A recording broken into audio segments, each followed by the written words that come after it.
ভগবান শ্রীকৃষ্ণ বলেন, প্রিয় অর্জুন, কখনোই অন্যের সাফল্য দেখে বিচলিত হও না, বরং নিজের যাত্রাপথে মন দাও। কর্মণ্যে বোধিকারস্তে মা ফলেষু কদাচনা, অর্থাৎ তোমার অধিকার শুধু কর্মে, ফলে নয়। যখন আমরা আমাদের কর্মে মনোযোগ দিই, তখন সাফল্য নিজেই আমাদের দুয়ারে এসে দাঁড়ায়। তাই যদি কেউ তোমার আগে এগিয়ে যায়, তার সাফল্য দেখে হিংসা নয়, প্রেরণা গ্রহণ করো। নিজের শক্তিকে সঠিক পথে পরিচালিত করো, নিজেকে আরও উন্নত করো এবং নিজের লক্ষ্যের দিকে এগিয়ে চলো। এটাই প্রকৃত সাফল্য। অন্যের উন্নতি দেখে ঈর্ষা করলে আমরা নিজের পথেই কাঁটা বিছিয়ে দিই। কিন্তু যদি সেই সাফল্য থেকে শিক্ষা নিই, তাহলে আমরা আমাদের লক্ষ্য আরও দ্রুত অর্জন করতে পারি। জীবনে কেউ তোমাকে থামাতে পারবে না, যতক্ষণ না তুমি নিজেই নিজের চিন্তাকে বাধা হতে দাও।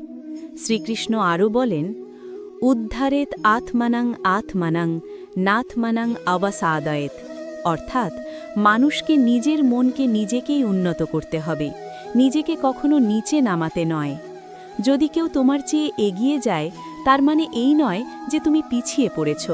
প্রত্যেকের সময় আলাদা, প্রত্যেকের পথ আলাদা।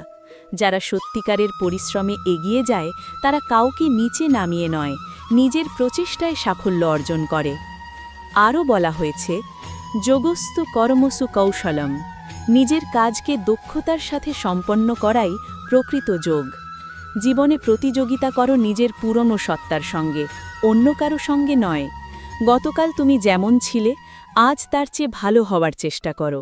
কারো সাফল্য দেখে নিরাশ হও না, বরং নিজের সামর্থ্যকে চিনে সামনে এগিয়ে চলো।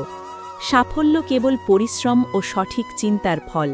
তাই যদি কেউ এগিয়ে যায়, তাকে দেখে জ্বলে ওঠো না, নিজের লক্ষ্যকে আরও দৃঢ় করো। জীবন একটি যাত্রা, আর প্রত্যেকের যাত্রাপথ ভিন্ন। প্রিয় বন্ধুগণ, আজকের এই প্রসঙ্গটি আপনাদের মনে কেমন লাগলো জানাবেন। যদি শ্রীকৃষ্ণের প্রতি আপনার হৃদয়ে সত্যিকারের ভক্তি থাকে, তবে ভালোবাসা দিয়ে লিখুন, জয় শ্রীকৃষ্ণ।